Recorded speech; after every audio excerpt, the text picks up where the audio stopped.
Long ago, in a wide valley between the hills of the River Niger, there lived a wealthy man named Chief Obia. His compound was the envy of all the villages. Tall mud walls, shining brass doors, and herds of goats and cattle that stretched like shadows across the fields. But what made Chief Obiarika's home most famous was not his riches, but the silence of his household. For though laughter and music filled the courtyards, there was always a shadow behind the joy. And in that household lived a maid named Adama, quiet, obedient, humble. But Adama carried in her heart a secret that could break the chief's home apart. Adama rose before dawn each day. She swept the courtyards, fetched water from the stream, ground millet until her hands ached. She sang no songs, but her eyes, sharp and watchful, missed nothing. The chief's wives often whispered among themselves, "Why does this maid always stare as though she sees beyond our walls? Why does she never laugh like the others?" Yet Chief Obiarika trusted her more than he trusted his own wives, for when food was missing, Adama found it. When goats wandered, Adama led them back. She knew the rhythms of the household better than anyone, but what the chief did not know, what no one knew, was that Adama's eyes had once seen something forbidden, something she dared not speak. One night, long ago, Adama was fetching water by the moonlight. The compound was asleep, save for the owls in the iroko tree. As she returned, she saw a shadow move across the chief's private hut. Curiosity, like a restless goat, pushed her closer, and there she saw it.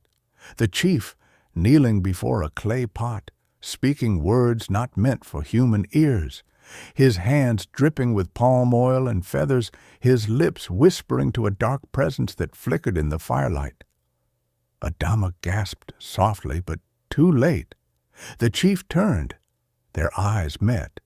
She fled, but from that night on she carried the image inside her chest like a burning coal. Adama kept the secret locked tight. She worked, she served, she smiled politely, but in every festival, in every meeting, she would see the chief standing proud before the people, wearing white, raising his staff. And she would remember what she had seen. The secret ate at her spirit, like termites in the beams of a hut. Villagers noticed her unease. "Adama is too quiet," they said. "She knows things she will never say," muttered others. Yet the seasons passed, the rains came and went, and still she kept her silence. Then came the day of the chief's greatest feast. He had been chosen to host the council of elders from neighboring lands. Drums thundered, cows were slaughtered, palm wine flowed like rivers. The compound buzzed with joy, and Adama, as always, worked silently among the crowd. But as the sun dipped low, an argument rose among the chief's wives. One accused the other of stealing jewels. Voices rose, tempers flared. The chief rushed in, demanding silence. And then, like a bird that had held its song for too long, Adama's voice broke free. "Enough!" she cried. Her voice silenced the courtyard. "You quarrel over jewels, but none of you see, none of you know." The crowd turned, startled. Even the drums fell silent. Adama's chest heaved as years of silence spilled out. "I saw him," she pointed at the chief. "I saw him calling spirits in the dead of night, whispering to shadows, feeding the dark with sacrifices. You feast in his house, but you dine on cursed blessings. His wealth is not of yam or sweat, it is of blood and secrets." Gasps filled the air. The chief's face darkened like a storm cloud. The elders murmured, Some shook their heads in disbelief, others in fear. The chief's wives wailed, the crowd scattered. Obia rose, his staff trembling in his hand. He opened his mouth, but no words came, for even he knew the truth had been spoken. That night the chief vanished. Some say he fled across the river. Others swear the spirits he served came to claim him. And Adama?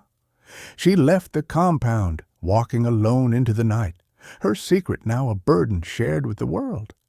Some called her brave, others cursed her name, but no one ever forgot the maid who knew too much.